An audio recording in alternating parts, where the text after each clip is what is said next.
como tú sabes, mi centro es la información financiera y me fijo mucho en el desempeño económico. Este año El Salvador va a ser el país de Centroamérica que menos va a crecer por mucho, por más de 2 puntos porcentuales sobre el siguiente otro país de América Central.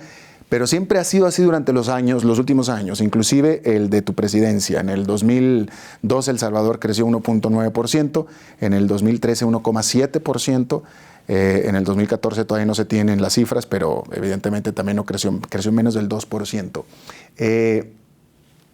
¿Qué le faltó? ¿Qué te faltó a ti para poder hacer crecer a El Salvador? Porque yo, desde mi punto de vista, si no tienes crecimiento económico, no puedes hacer nada. Bueno, pero es que depende, y como analista financiero deberías de saber que las cifras se interpretan a partir de referentes claros. Si lo haces a partir de cuál fue el desenvolvimiento económico de los otros países de Centroamérica, obviamente que El Salvador es el que menos ha crecido. ¿No? Pero si lo haces de cómo venía comportándose El Salvador en su tasa de crecimiento, por supuesto que El Salvador creció. Yo recibo un país con una tasa negativa, menos 3,6%. Bueno, tú lo recibiste cuando estaba la recesión en toda América, en toda Latinoamérica. Y hubo que hacer esfuerzos y tuvimos que impulsar medidas anticíclicas de tal manera de rescatar al país y hacerlo que comenzara a crecer. Y de hecho, cuando yo recibo el país, se cierra el año 2009 con una tasa negativa, producto de la recesión, pero producto también de decisiones que no se venían tomando en gobiernos anteriores. Si es que analizas el promedio de crecimiento de El Salvador, los únicos picos de su crecimiento fue poco después de la guerra, porque toda esa energía económica comprimida que estaba invertida fundamentalmente en mantener el aparato de guerra, pasa y hace que el aparato productivo crezca. Además, toda la ayuda para la reconstrucción del país permitió tasas mayores de crecimiento que llegaron al orden del 6-7%, pero luego de ahí se mantuvo más o menos en los niveles que se ha mantenido hasta ahora y bajó en el gobierno anterior hasta menos 3,6%. En mi gobierno, al siguiente año, en el 2010, subió al 1%, luego subió al 1,5, 1,6 y así se mantuvo. El 2014, ¿cómo cerró? A juicio del Banco Central de Reserva, que es la autoridad nacional que maneja los indicadores macroeconómicos, creció al 2%. Y la proyección de crecimiento para este año es de 2.3 a 2.5%. Todavía muy bajo que el resto de Centroamérica, sí, pero favorable con respecto a la trayectoria que ha tenido el país. Dime una cosa, obviamente quien hace la inversión dentro de El Salvador, bueno, pues el gobierno o los empresarios, nacionales o internacionales. Déjame te pregunto yo a ti, ¿qué hiciste tú a favor de que empresarios nacionales o internacionales vinieran a invertir a El Salvador?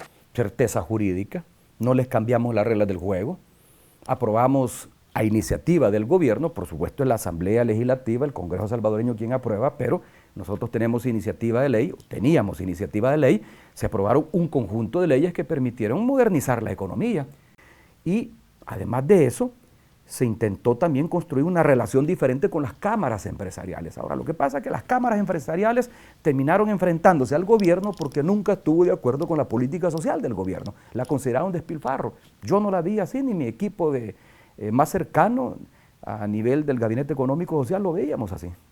Claro, las cámaras de industriales justamente nos decían en veces pasadas que venimos que tú nunca fuiste a visitarlo, nunca estuviste ahí, nunca te percibieron como amigable. Yo no creo que eso fuera fundamental. ¿Dónde se reunían mis ministros de Economía, de Hacienda o de Agricultura, o yo mismo con ellos? Yo sí tuve una relación constante con ellos. Lo que pasa es que si las cámaras no estaban de acuerdo con lo que hacíamos, hay que recordarles que quien gobierna no eran las cámaras, y ellos estaban acostumbrados a que quienes gobernaban eran sus empleados. Esa fue la diferencia conmigo. Para cerrar, voy a cerrar con este tema que a lo mejor no me hubiera importado tanto. No es que me importe mucho, pero no me hubiera importado, sino es porque yo estaba aquí en El Salvador en ese momento. Casi un año va a pasar. 18 de febrero del año pasado estábamos aquí haciendo programas de Centroamérica Habla y amanecimos con la noticia de, notable siempre que un Ferrari en cualquier parte del mundo se estrella, aparecen las noticias, aunque sea en Italia. Se estrelló este Ferrari, fue abandonado por sus ocupantes, amaneció prácticamente estrellado ahí en la rotonda. Unas horas después de eso, aparece Mauricio Funes internado en el hospital por lesiones en su cuerpo, lesiones. Desde entonces el presidente Funes, obviamente las conjeturas fueron absolutamente esas, él venía manejando el Ferrari, el presidente Funes lo ha negado. Entonces, se lo voy a preguntar yo aquí. Primero que nada, ¿Tú tuviste o tienes un Ferrari? Nunca he tenido un Ferrari. ¿Tienes una colección de autos? Tampoco tengo una colección de autos. Todo el mundo me ha dicho que tienes una colección de autos. No, yo tengo amigos que acostumbran a comprar autos de lujo, entre ellos un amigo cercano, y a veces, siendo presidente de la República, manejé alguno de esos autos de lujo, pero nunca un Ferrari. No tengo un Ferrari, no tengo una colección de autos y tampoco era el conductor del Ferrari que se accidentó aproximadamente unas 8 horas antes que yo tuviera un accidente de cadera, producto de una necropsia. Bueno, Donde no tiene nada que ver en qué lugar estaba y mucho menos un accidente de auto. Esta fue una estrategia de gasto construida por la derecha. entonces tú no tuviste un Ferrari, tú no ibas en ese Ferrari.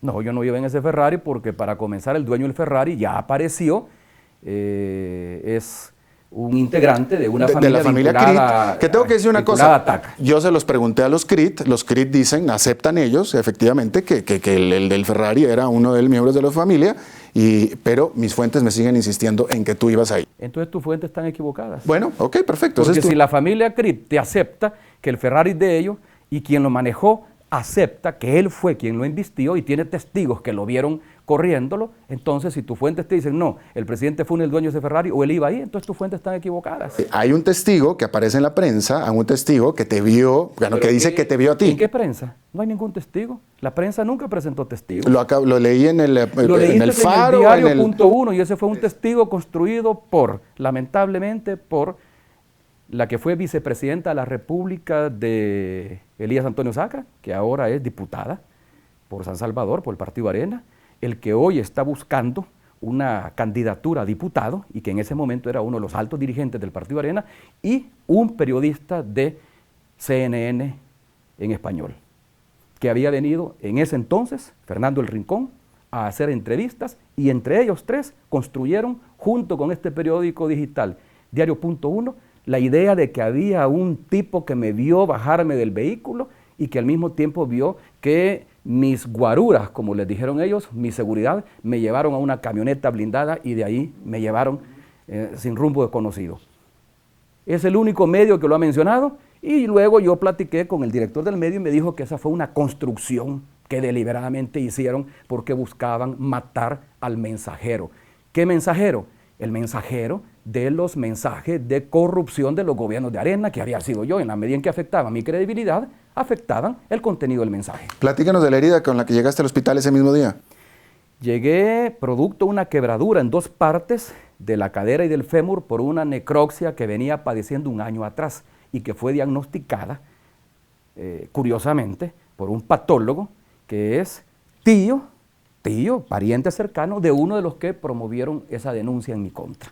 Y por más que este tío le dijo, dejen de insistir en eso porque el presidente Funes tiene una enfermedad que venía padeciendo, que no se le habían identificado, probablemente por negligencia de sus médicos, y eso fue lo que provocó la ruptura de la cadera en el momento en que se encontraba en su residencia a las 10 de la mañana. La noche anterior, cuando ocurrió el accidente, yo me encontraba en mi casa y estaba dormido porque no lo escuché. Además ocurrió a a medio kilómetro de la casa.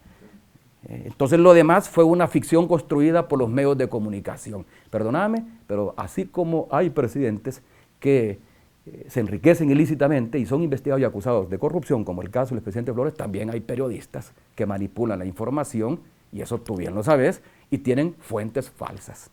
Ya estuvo. Mauricio, bueno, qué bueno que lo aclaraste acá ahora. Mauricio Funes Cartagena, presidente de El Salvador entre el 2009 y el 2014. Muchísimas gracias por tu tiempo. Me encantó verte de nuevo, Mauricio. Bueno, y a mí también. Y muchas gracias y un saludo a la audiencia. Muchas gracias. Tu gustado programa. Muchas gracias. Es todo lo que tenemos por esta emisión de Centroamérica Habla con su servidor Alberto Padilla. Muchísimas gracias por habernos acompañado. Nos estamos viendo en la próxima. Le mando un saludo desde San Salvador y continúe aquí en CB24.